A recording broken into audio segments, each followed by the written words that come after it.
Dear students, आजकल अधिकतर exams में दो स्टेजेस देखने को मिलते हैं। पहला स्टेज स्टेज 1 पीटी का और फिर दूसरा स्टेज मेंस का जो एडवांस स्टेज होता है।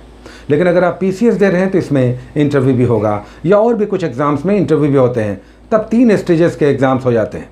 लेकिन कई बार हम बहुत अच्छी तैयारी करते हैं, काफ़ी मेहनत करते हैं, कई महीने और इवन साल लगा देते हैं, पहला स्टेज ही नहीं निकलता। इसका एक बहुत बड़ा कारण है, आगे बात करेंगे। लेकिन अभी आइए देखते हैं कि बीपीएससी में पीटी में कितना मार्क्स हम ले आए कि कम से कम इसका पहला स्टेज क्लियर हो, ताकि अगले स्टेज के लिए फिर हम रणनीतियाँ बना सकें। तो मिनिमम मार्क्स पिछले 3 सालों के एग्ज़ाम्स जो 2018 में 2 एग्ज़ाम्स हुए, 63वीं और 64वीं पीटी का एग्ज़ाम, और फिर 2019 में 65वीं पीटी का एग्ज़ाम हुआ। 65वीं पीटी का रिजल्ट भी आ चुका है।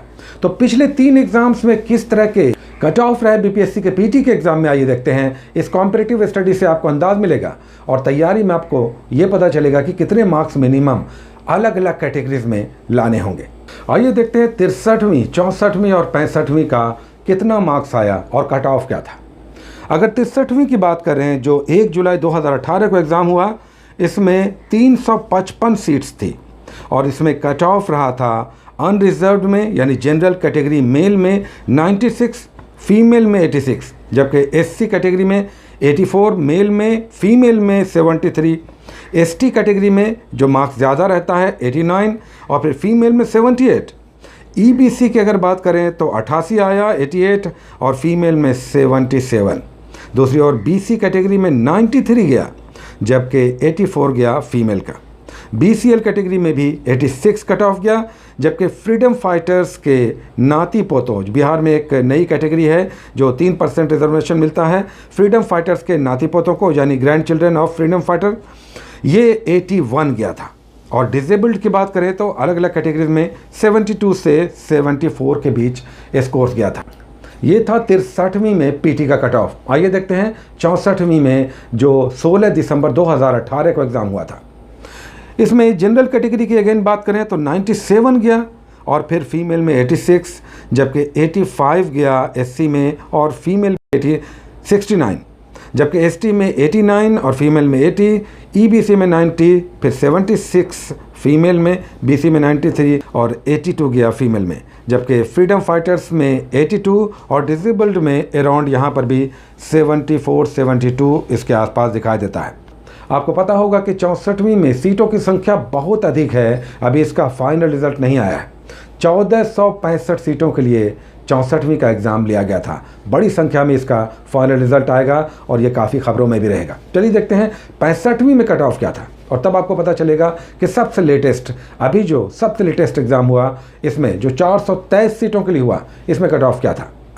इसमें मेल कैटेगरी अनरिजर्व्ड की बात करें तो 97, फीमेल में 91, उसके बाद एससी कैटेगरी में 89, 79, एसटी में 89, फीमेल का यहाँ पर कोई कैटेगरी नहीं दिख रहा है, कट ऑफ नहीं दिख रहा है, जबकि ईबीसी में 92 और 86, उसके बाद बीसी में 94, 88, बीसीएल में 79, जबकि फ्रीडम फाइटर्स के नाती पोतों का 88 गया। इस बार ये कट ऑफ बढ़ा है, जबकि इस बार 65वीं का जो रिज़ल्ट आया उसमें ईडब्ल्यूएस का कैटेगरी भी एडेड था। इसमें मेल कैटेगरी में 92 गया, जबकि फीमेल कैटेगरी में 87। तो ये थे कॉम्परेटिव कट ऑफ मार्क्स 63वीं, 64वीं और 65वीं के। अब बात आती है कि ये एग्ज़ाम कैसे निकालें, क्यों नहीं हम इस कट ऑफ में आ पाते हैं। इसका एक बहुत बड़ा कारण है कि हमारे पास अच्छी बुक्स का सिलेक्शन नहीं है। हमारे पास बहुत सारी किताबें हैं, या तो पुरानी किताबें हैं उसे हम पढ़ रहे हैं मजबूरी के तहत। हमने देखा है कि बहुत सारे लोगों को पुरानी बुक्स जो उनके चचा ने या उनके भाई साहब ने या उनके किसी रिलेटिव ने उन्हें दे दिया है या किसी फ्रेंड ने, उसे वो पढ़ रहे हैं, क्योंकि उनके पास या तो फाइनेंशियल प्रॉब्लम है या फिर वो दूसरे बुक्स नहीं खरीद पाए हैं। लेकिन ये बहुत बड़ा धोखा हो जाता है। हम आपको ये बता दें, हमारे कई सारे क्लोज में स्टूडेंट्स हैं जो बुक्स नहीं चेंज करते और मजबूरी के तहत या किसी कारण से पुरानी बुक्स जो उन्हें किसी और से मिला है उसे लेकर वो पढ़ते रहते हैं। इससे रिज़ल्ट नहीं आएगा। ये सुन लें बहुत सारे हमारे पुराने स्टूडेंट्स भी। अगेन, आप जो पुरानी बुक्स को लेकर पढ़ रहे हैं, जो किसी ने कभी पढ़ा था, निकाला नहीं निकाला पता नहीं, लेकिन आप भी अब उसी बुक को फॉलो कर रहे हैं। अब वो बुक रिलेवेंट है कि नहीं, ये बहुत ज़रूरी है। वो बुक अगर आप पढ़ रहे हैं, उस बुक से एग्ज़ाम्स में क्वेश्चंस आते हैं कि नहीं, ये समझना ज़रूरी है। और इसीलिए हम आपको 3 बुक्स बताते हैं। इन 3 बुक्स को अगर आप पढ़ते हैं तो पीटी में आपको कोई दिक्कत नहीं होगा, इसी को बार बार पढ़ना है। एक लूसेंट का आप गाइड बुक सामान्य ज्ञान ले लें, दूसरा एक हिस्ट्री का आप स्पेक्ट्रम ले लें, या बिपिन चंद्र का फ्रीडम स्ट्रगल आप ले लें, या इन दोनों के अलावा आप एनसीईआरटी का 11th और 12th का एनसीईआरटी का हिस्ट्री आप पढ़ लें। यह हमने टेक्स्ट बुक के लिए कहा। एक लूसेंट, उसके बाद हमने आपको कहा कि आप या तो स्पेक्ट्रम ले लें, मॉडर्न इंडिया बहुत अच्छा हो जाएगा, या आप बिपिन चंद्रा पढ़ रहे हैं तो भी बहुत अच्छा है मॉडर्न इंडिया के लिए, क्योंकि मॉडर्न इंडिया से क्वेश्चंस बहुत रहते हैं और बीपीएससी में हिस्ट्री बहुत बड़ा डिसाइसिव फैक्टर है।